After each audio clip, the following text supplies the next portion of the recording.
Hello, hello, everybody, and welcome to Celebrate with L.A. Williams. My name is L.A. Williams, and I am so incredibly honored to bring to you this very special episode. Today, we are celebrating the one and only Mr. Clint Ramos. Clint, how are you? Hi, LA. Hey. The one and only.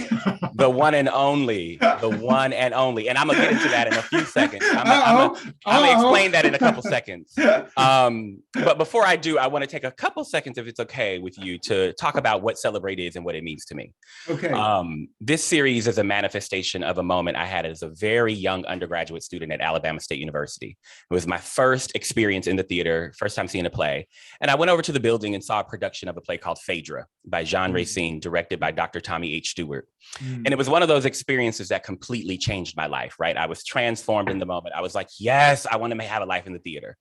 But what I also remember about that first experience was this overwhelming desire I had to go and find everybody involved in that production and say thank you. I needed to say thank you to them for what they had done for me, inspiring me, uplifting me, giving me something to hope for, and truly changing my life. So that was the genesis of Celebrate. Cut to 2012. I'm in New York City, and I have this divine inspiration to begin this sort of interview platform where I sit down with some of those artists, right, and kind of listen to them and talk to them about what were some of those their transformative moments in their life.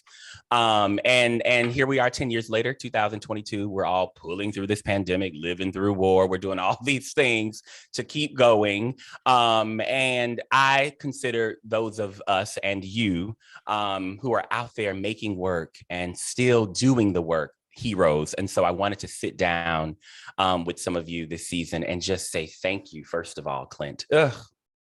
Well, thank you, Clint. Thank you. And congratulations on everything.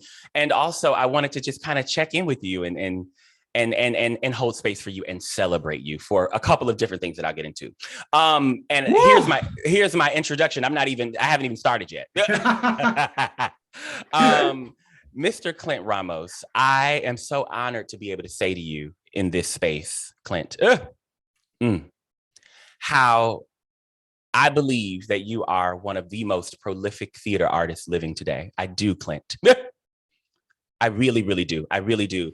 And my first real experience of kind of knowing that or coming into that was when we worked on Appropriate together. I was Liesl Tommy's, the great Liesl Tommy, assistant director, one of her assistant directors on Appropriate. And I remember your work so much. I'll never forget it. That set design, it just blew me away. And ever since then, I'm always just like enamored. And I think that you are a beautiful soul. And I'm just so grateful that I get to tell you that. And I'm gonna say a lot more, but I want to shut up and let you speak.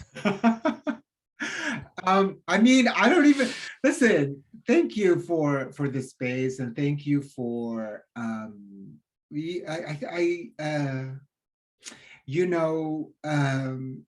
there is so much gratitude that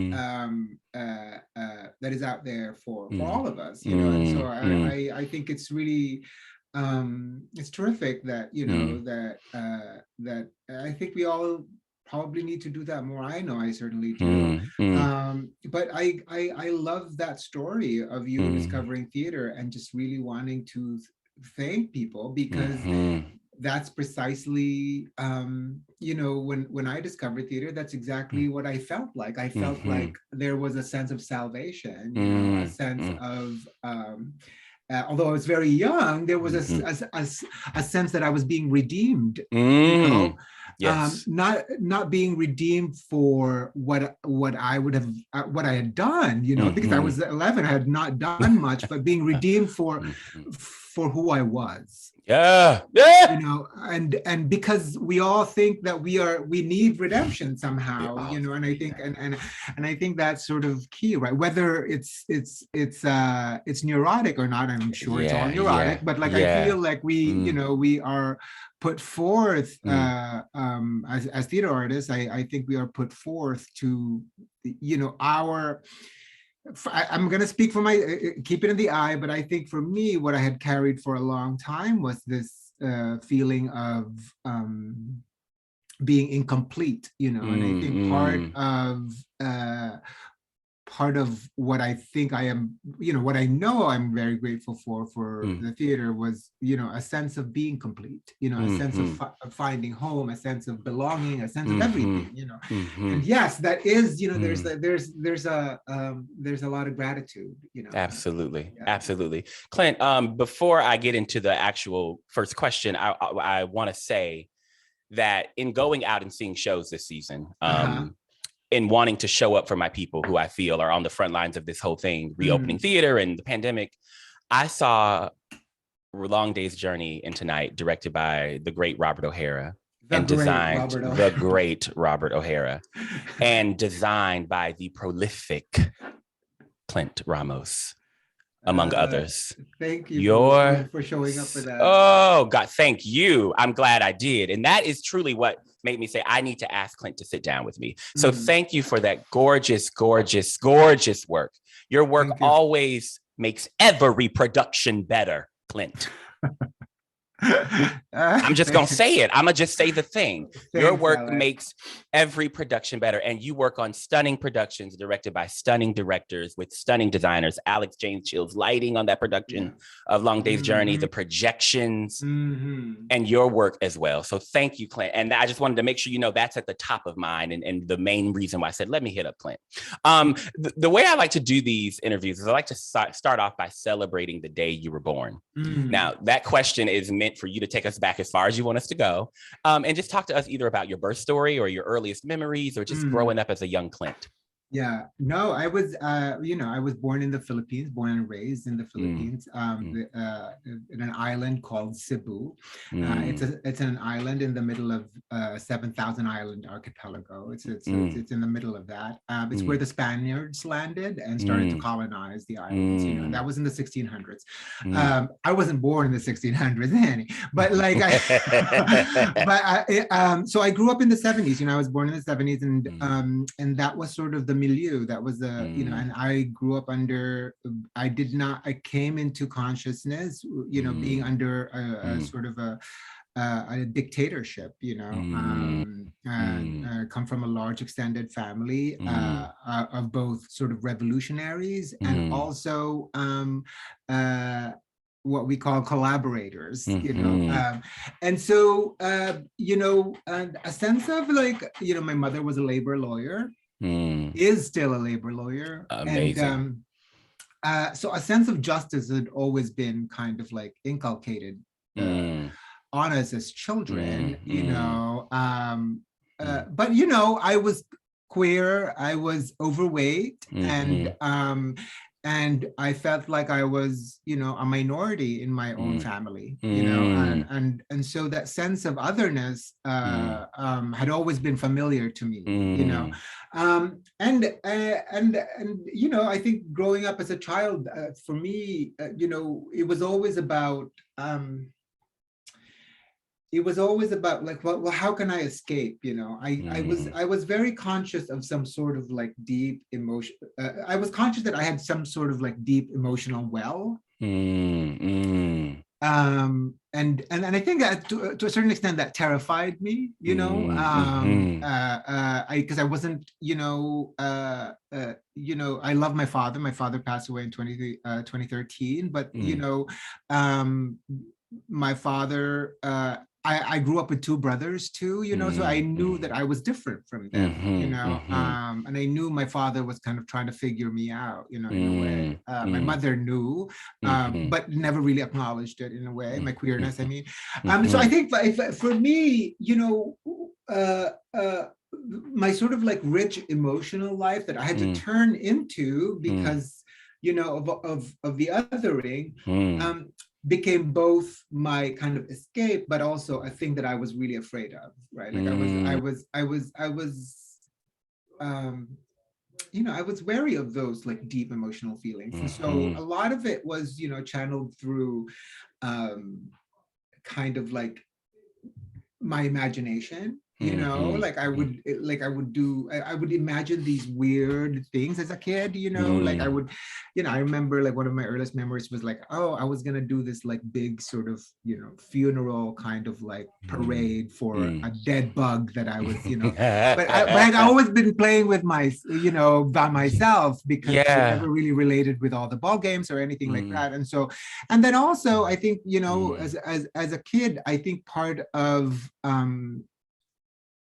I was the eldest of 4 children. And so part of that in Filipino culture is that you are, if something ever happens to I'm sure it's the same with a lot of cultures, but if something ever happens to your parents, you have the responsibility of your siblings, right? And I took that very seriously. I also took being the example to my siblings very, very seriously. So I never really kind of like was able to, or equipped to kind of check in on myself and what I really wanted. At the age of 11, again, I grew up under the Marcos dictatorship. It was a dictatorship of 20 years, which basically plundered the entire Philippines. But like there was a very famous first lady who started testing children all over the country. And she tested them because she had piloted all of these boarding schools in the capital. And she had this vision of like training young kids in different disciplines, and she would kind of test all the kids all over the country. And she would have schools for the arts, and that would be split to like the dance, theater, and then she would have one for social sciences and one for like sciences, natural sciences. And so I tested for that. And I got into one of the schools, but it wasn't the art schools, it was the science school. I was 5. I was one of 5 children from my province, and so I was sent away for school at a very young age. And I think that was sort of seminal. Like that was a point where both I felt emotionally, I couldn't match why I was being taken away from my family and why my family was so willing to give me up. But I and also this idea of like freedom, this idea that, oh gosh, like I'm actually, I can create myself now somehow. And that's where I met this drama teacher. His name was Chris Miliado. He now runs the Cultural Center of the Philippines. But he was instrumental in introducing me to the theater, and that was through political street theater. It was a theater of protest, and that's kind of, that was my childhood. Like I met the theater at 11 and I got hooked, and there was no turning back. There was like, no turning back. There was no turning back. Like I loved it. I loved the sense of community. I loved the thrill of it. I mean, so this is basically what we did, right? Like I was also 11 or 12, I remember. But all of these like activist theater people would create these like short allegorical pieces, like 10 to 12 minutes, and they were short for a reason. They were short because we would perform them in like town squares or in the business districts, and this is in the capital, and people would gather. My job was to hold this tall bamboo pole with a red flag, and everybody knew a performance was happening there. That was my part. That was my task. And then they would do these allegorical pieces against the government, about like, it would be thinly veiled like pieces. It would be like depicting the president as a vampire, kind of thing like that. And then, and it was very preachy. It was very direct, like, hey, we got to activate.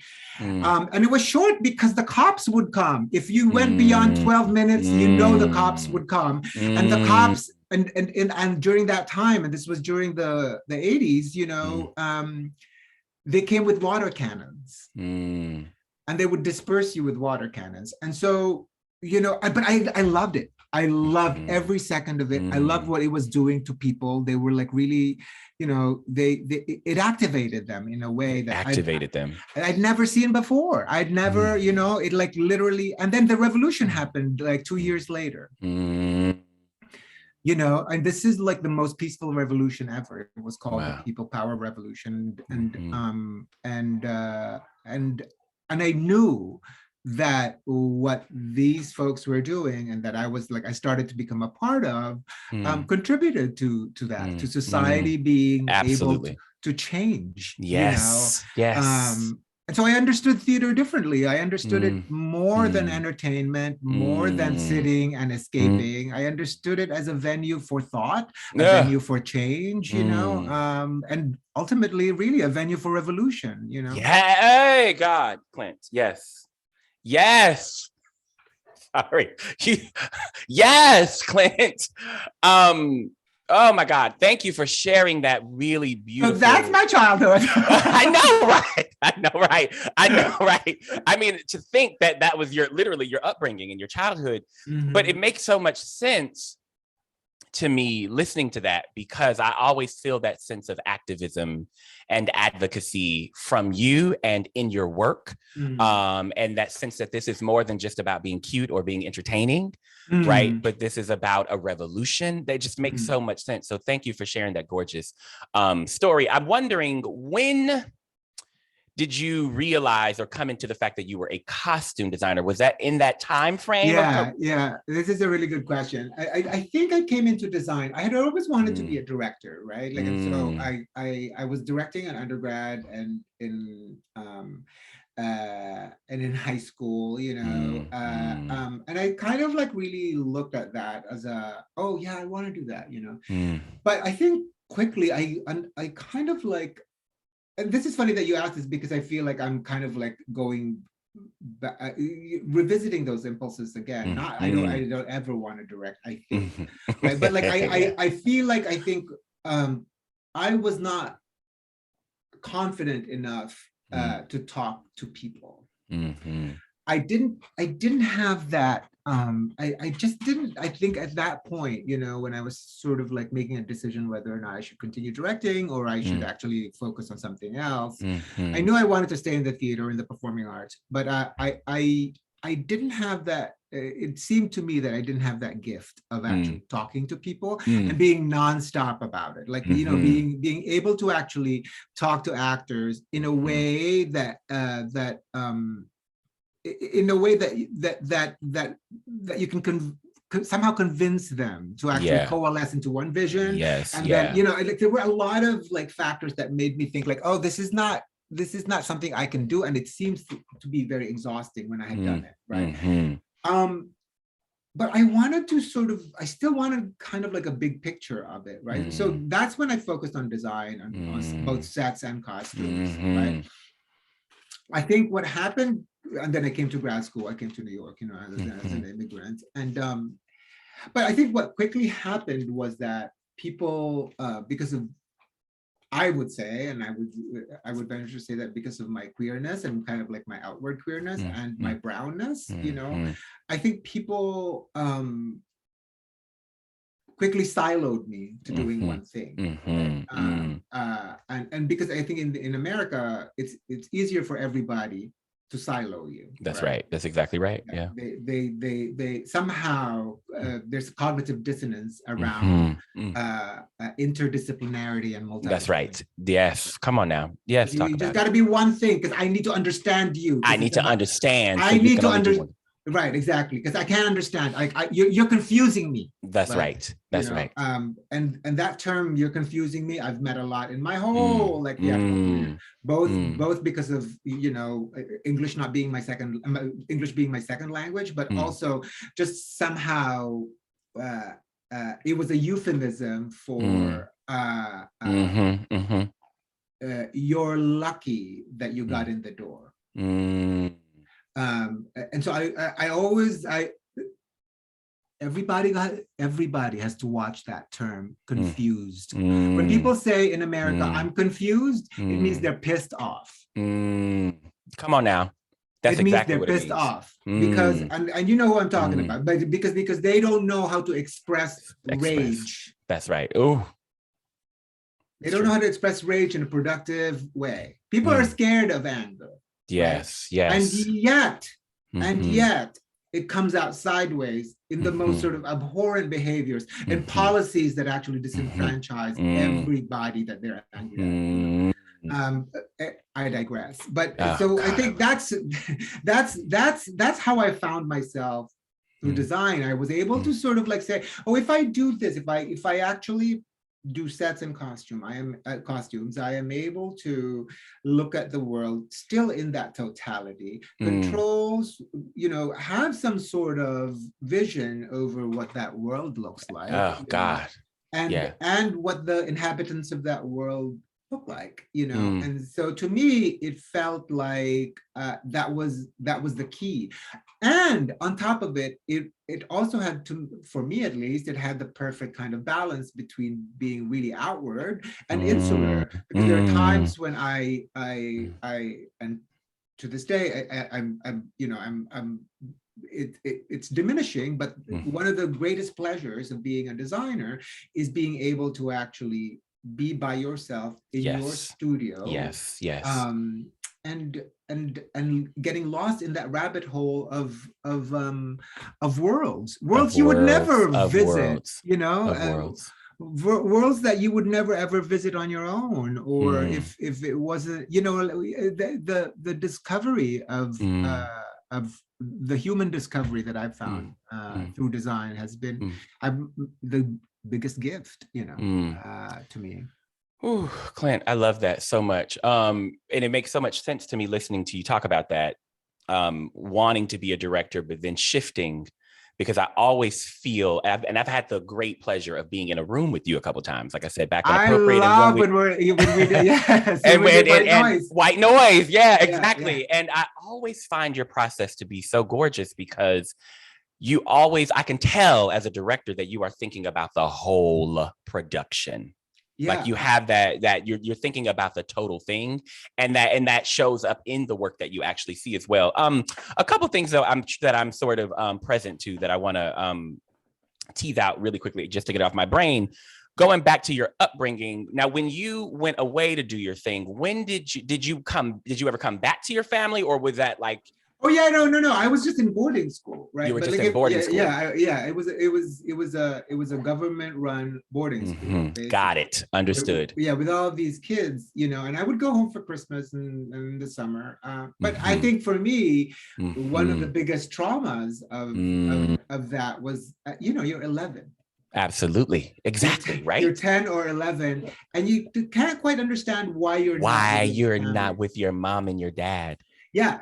And I remember what I would do. One of the things that was like, the thing that was the most brutal was the homesickness, right? Like you're just like, oh my God, I miss my family so much. Yeah. And so I would always run into I shared a room with 4 other boys from different provinces, right? And some of us didn't even speak the same language, because I don't know if everybody knows, but the Philippines is basically, there's like 70 dialects in the Philippines, right? It was a national language that we all kind of spoke, but like it was, but anyway, so we wouldn't even understand each other. And you're in this room with like 3 other strangers. And so, the first year, one of the things I would do is go take a shower a lot, and we would shower because that's where you could cry, like because you were just like so homesick, and you didn't want to cry in front of people.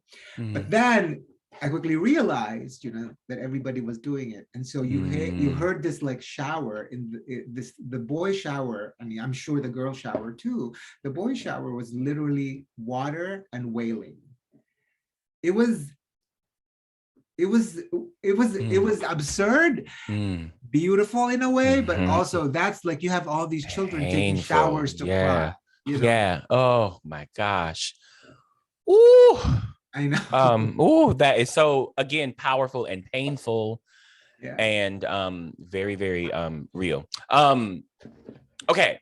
The other thing, just moving forward a little bit in the journey. So after high school, you kind of touched on going to college. Yeah. When did you leave the Philippines? Where did you go after high school?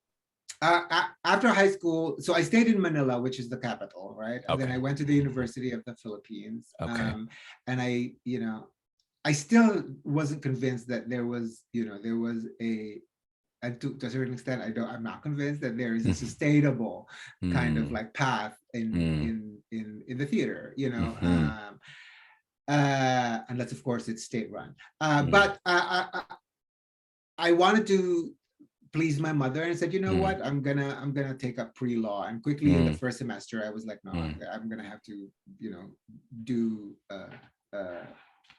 theater. And so I majored in theater, you know, and then I came to New York in the mid 90s.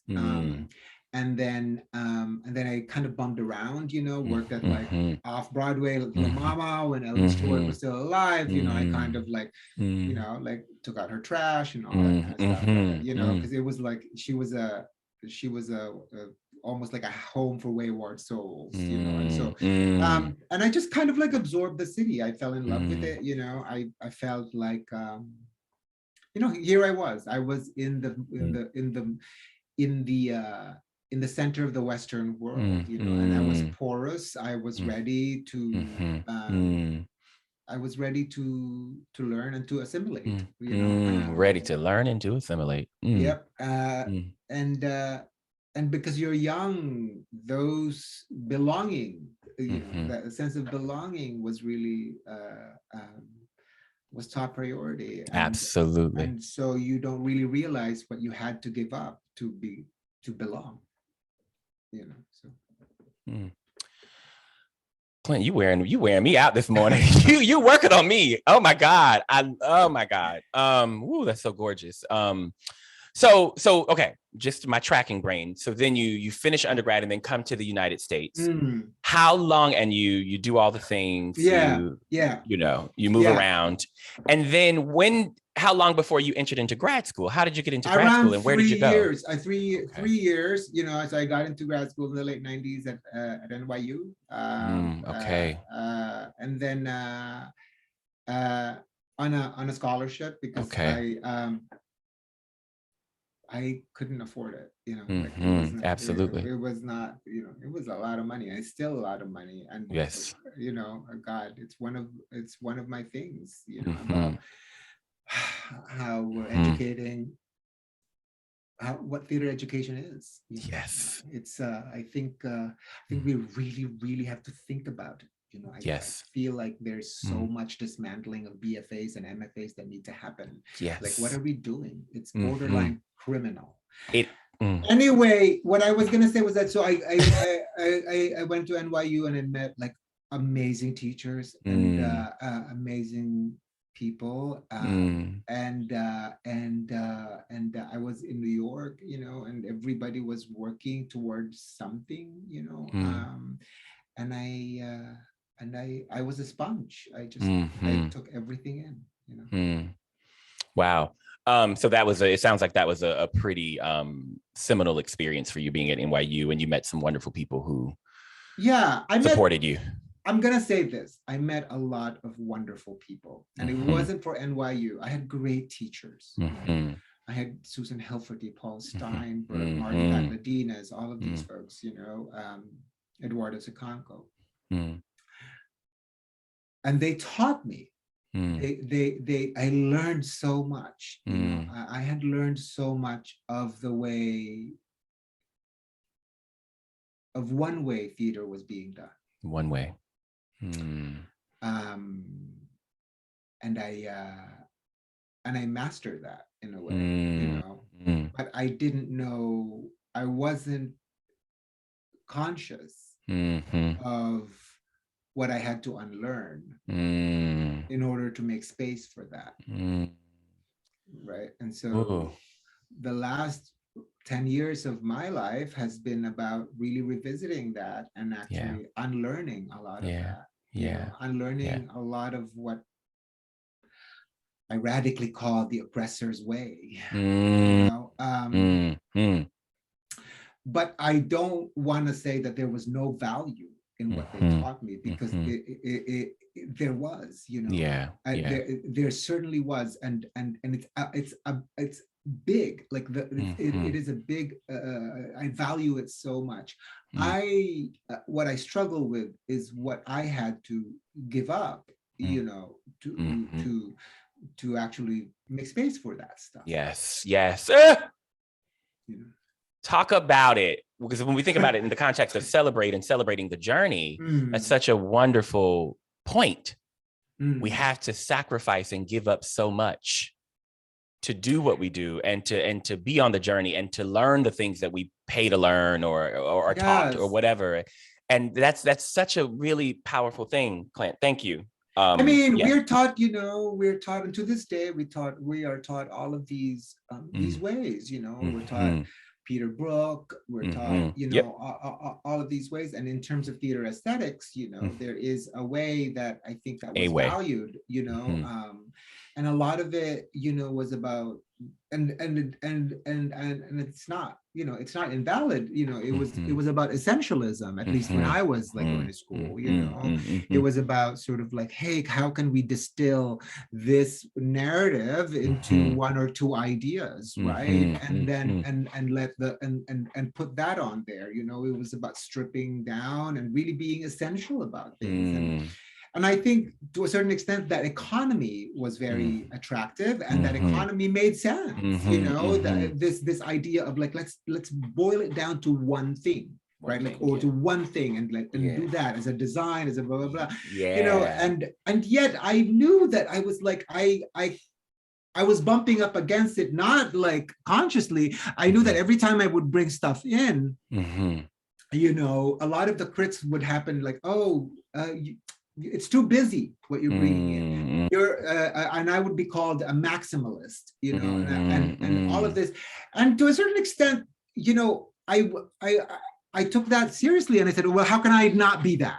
Right. I never really, I didn't have a chance. I didn't have a chance to say, you know what? I actually come from a culture of multiplicity. Yes. I actually come from the Philippines, which has been colonized by Spain and by America, and had like, dozens of principalities before that. My culture is mongrelized. My culture is a culture of multiplicity. So what I'm telling, what I would say, if I could go back, is say, actually, no. I come from a culture that can hold many things. Yes. So it isn't busy. Yes. It isn't maximal. It's complex. Okay, Clint. So and I think that's just a sort of a micro example of how I was learning. Yes. Right. I was learning theater and design, and I'm not gonna say that there was like there's I'm not gonna say that there's no value in essentializing or totally. There's total value in that. Yeah, absolutely. But it is not the only thing. It's not the Northern Star. It's not the Northern Star, and it is not everyone. It's not every one of us. I love the complexity that you're talking about.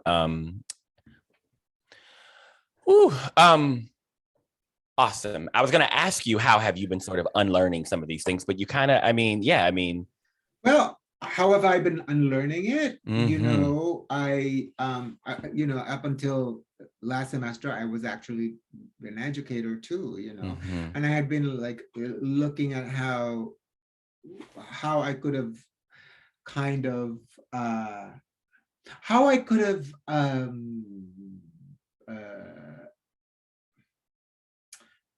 I was trying to fit what I was teaching with my practice, right? And I took a break from being an educator because I could not. I couldn't make it meet somehow, right? And I think part of me unlearning, I'm still unlearning it, right? Part of it is like really just being conscious, and listening to people. And listening, and listening to theater artists, because it's not only about the work, it's how we work, right? And I think a lot of folks think that like ultimately unlearning or decolonizing ourselves is really about some sort of syllabus, some sort of repertoire, some sort of like quote unquote diversity, and while all of those play into it, that's just a part of it, right? That's a part of it. So if we think of what we do of theater making as a practice, like martial arts or yoga, or if it is a practice, if we think of it that way, then that is a moment-to-moment consciousness of art. right? And so, you know, and that doesn't, you know, I always think that people are like, oh my God, that sounds so transcendental. It's not actually. Not at all. It's not actually. It's just being conscious of how you're making stuff. For example, if you're a producer, which I have taken on a role as creative producing director at Anchors, you know, I have to think about who is in the room and how we're actually creating a space for folks to maximize their potential to create. Yeah. What does that mean? That means all of the stuff that we're talking about anti-racism, that also means that all of the stuff that, all of the harm reduction stuff that we're doing, all the cultural competency that we're doing, we need to create a baseline where everybody feels at the same level to potentially create something great, right? Yes. And so, Clint. And that means that there's not one real formula to that, because every day some new shit happens. That's right. For example, if you have AAPI people or company members, how then are we checking in with them? Yes. Do they feel safe going home from work? Yes. Right? If we have women, I mean, like the list goes on and on and on and on and on. Yes. It's baseline about how do we create whole selves creating art, and in what way can we mitigate the chipping away from their wholeness as an institution, right? And that to me is what practice is. Totally. Right?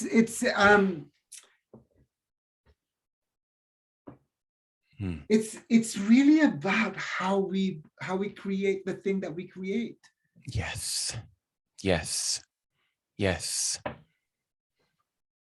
Ooh, deeply, deeply profound. The practice piece that you're talking about, all of it, Clint, is mind-blowing. It's absolutely mind-blowing. Thank you for sharing that. I want to, sorry, I'm so full. I want to talk a little bit about just sort of my experience of your work and the productions of your work that I've seen. Once on This Island, Slave Play. I mean, again, Long Day's Journey. I can go down the list, Clint. Paradise Blue, right? Oh. Let me tell you something, Clint. My sis Dominique Morrisseau. Yes, turning right? it out and just literally like that's my sister right there. Let me tell you. I don't know when this is gonna air, LA, but everybody has got to see Confederates. Okay. Okay. Yes. Got it. Yes. Absolutely. Okay. All right. I'm going to see it very soon. You know, Clint, I want to just say a few thank yous back to back. One, thank you for those incredible theatrical experiences that totally shifted something inside me. And I know that there have been nights where I've come home from shows and then sent you like emails being like, thank you, I love you, this is amazing. So thank you for those shows and every other show that you've done. Again, I feel like you are one of the most gifted theater artists in the world, which is why I'm so honored to have this moment with you. I also think a part of your gift is that I feel the passion in your work. I feel the complexity. I feel the fullness, not busyness, but fullness in your work. And I also feel your work always feels very alive to me. And what I mean by that is I can smell your sets. I can hear them. I can feel them. You know what I mean? I think about when I walked into Once on This Island. Child, I was wherever that play was set.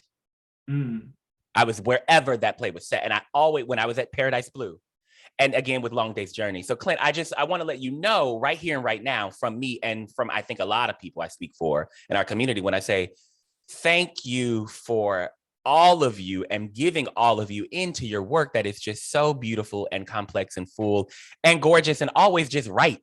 Just always right. And there's not about right or wrong, right? Because that's also something we've got to get rid of. But right in the sense of it just supports and lifts the work to a whole nother level.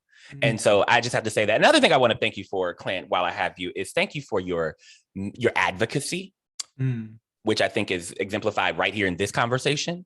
Thank you for always being real and keeping it real and talking about the things that some of us probably don't want. I just appreciate that about you. And thank you for your mentorship. Not lost on me. Right. Thank you for your mentorship for all these up and coming designers who I have seen come in and be under you, and you've raised them, and now they're like big stars themselves, right? And so I pay attention, and I can remember people who were like, yeah, I'm Clint's assistant, or Clint did this for me, or he advocated on my behalf, and we see you, Clint. And I thank you, because that might be more important than a beautiful show. The fact that you are putting your arms around young folk and saying, come on, and doing things that people don't know you be doing on the back end to help us get into these spaces and get these opportunities. Thank you, Clint. I can go on, child. I can go on. In the spirit of lightheartedness and fun, really quickly, what are, because you're about to make me like cry and blow my nose. You're making me cry. Okay. I also just want to say that, all of those shows that you mentioned, like we worked on Appropriate together. And, there are times that I do both sets and costumes, or I do sets and costumes. And I think, I work with amazing designers, right? Yes, I think two of the shows that you mentioned, like I did work with Dane Laffrey, who did the set for Once on This Island, and did the clothes. I think Dane also shares that sort of passion. And I feel like, I think a lot of what we do, and a lot of the passion that you see and this sort of life force that you see is really born out of this kind of like collaboration when two almost like meteors like hit each other. And I think it's I think we throw around this word collaboration a lot, and I don't really truly know what that means, because I don't need to extent to a certain extent, a lot of that is like some sort of like negotiation of who, what I mean? Like there's like totally, yes. So to me, very coded, exactly. And so to me, this I like the word collision because it literally forces us to bump into each other. Yes, right? And to go into each other's lanes. Yes, But I thank you for mentioning the mentorship because, I was having a FaceTime with Queen Jean, who you've had in this show. Yeah, my sister. And she, anyway, I'm very proud of her. And she sort of brought to my attention, again, this sort of sense of, sometimes I forget but she had been a mentee, and she basically, said to me, you mustn't just glide over part of your theatrical journey. That's right. And because it's hard for me to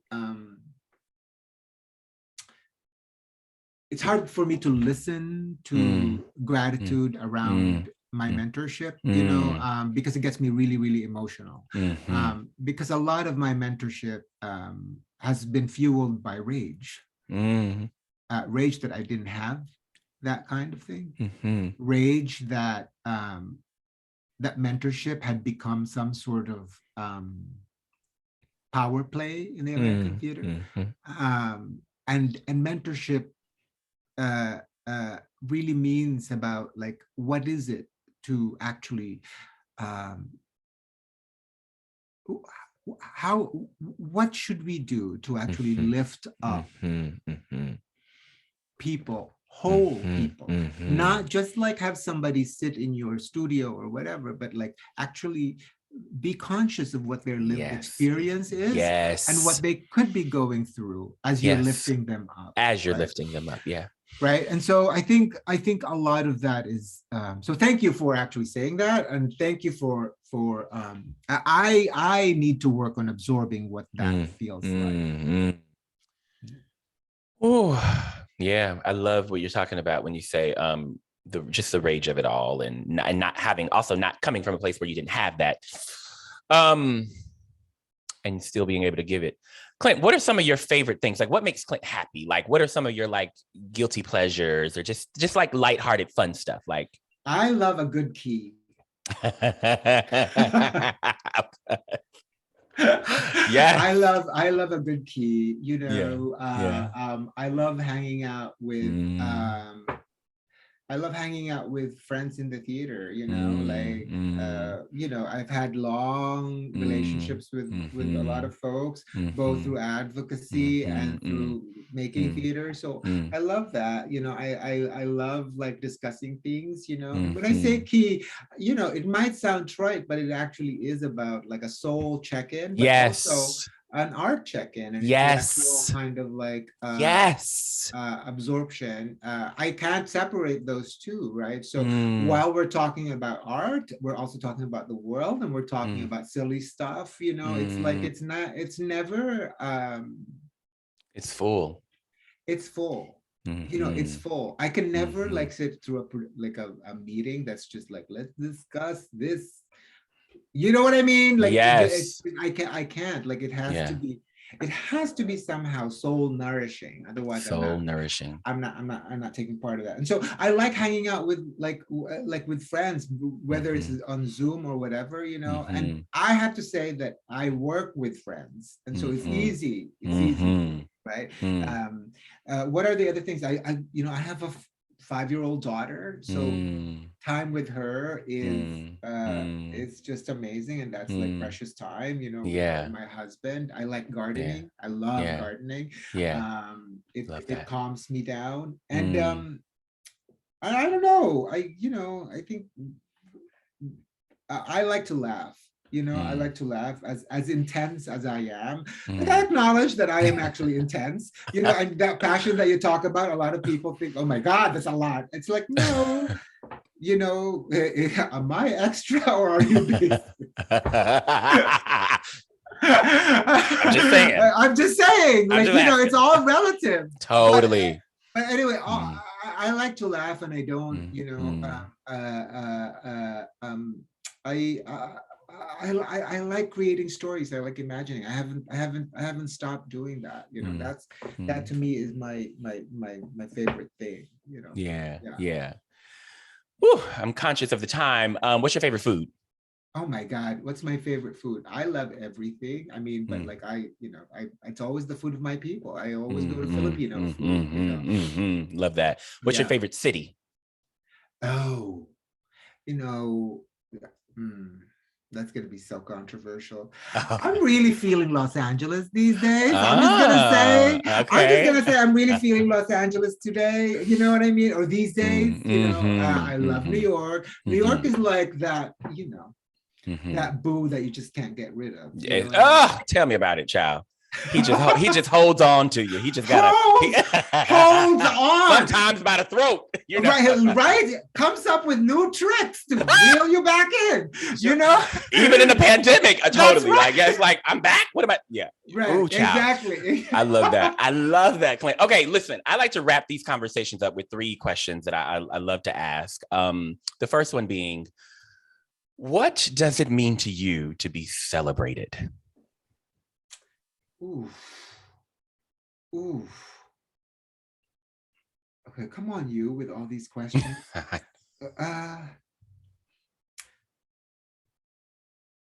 I think what it means to me to be celebrated, I mean, it's profound, right? Because I think Mm, what it means and what it ultimately means and what it feels like is that you are mm, given space. mm, mm, You are given space to acknowledge, you mm, know, the work, and to acknowledge you, you know, mm, and you are in that space, mm, uh,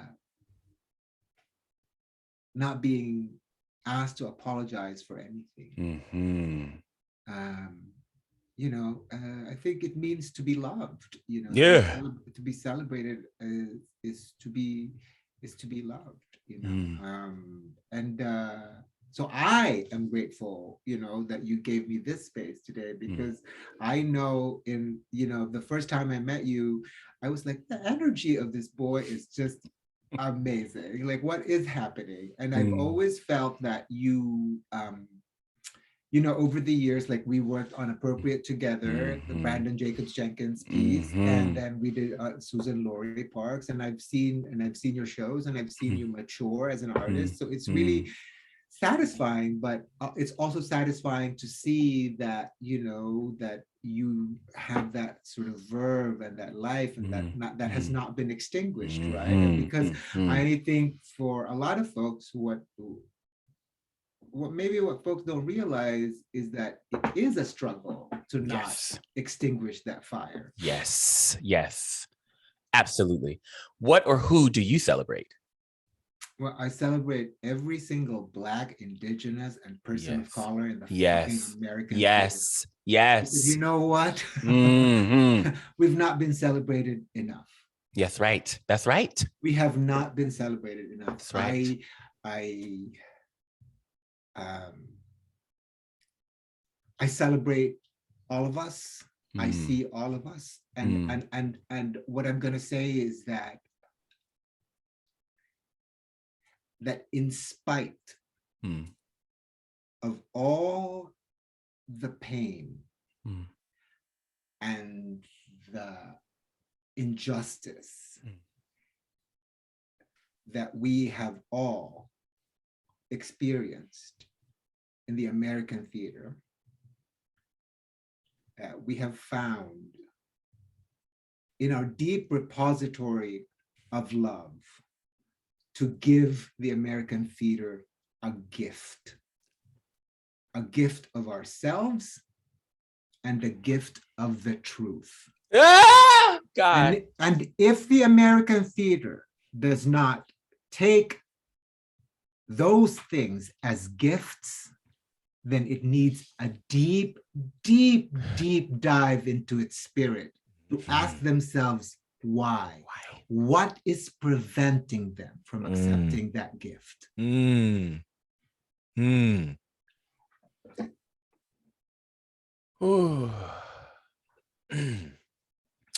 Thank you. And finally, what do you do to celebrate you?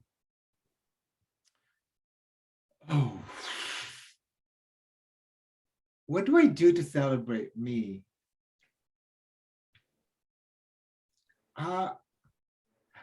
Right now I feel so full because I'm having this conversation with you, and I think these conversations really are soul filling.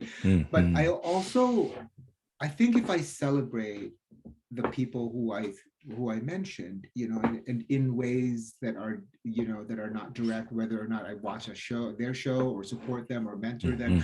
In my current job at New York City Center at Encores, we are celebrating Billy Porter. I am producing, making space for Billy to reimagine the life, to reclaim it through his own lived experience and the lived experience of Black people who were depicted in the original musical. And that makes me, that feels like I'm actually celebrating myself. Yeah, absolutely. That feels like when I am able to receive the space giving, but also give the space, that feels like I'm actually celebrating myself. Yes. Gorgeously said. Beautifully said. Exactly. Clint, I love you. I love you so much, L.A. Williams. I love you, Clint Ramos. And I think I speak for so many when I say we love you and we are so grateful for you. I must say one more time, you are one of the most gifted and prolific theater artists living today. And because of that, I am forever honored that we've had this moment. And I hope that we continue to get to celebrate with each other and together and all the things. Yes, there will be more moments. And hey, everybody out there who's watching this, L.A. Williams is an amazing director. We need more. So keep on keeping on. Keep on keeping on. I love you, Clint. You're amazing. I'll see you again soon, and have a good rehearsal today. Bye, honey. Thank you. Bye. Okay, bye.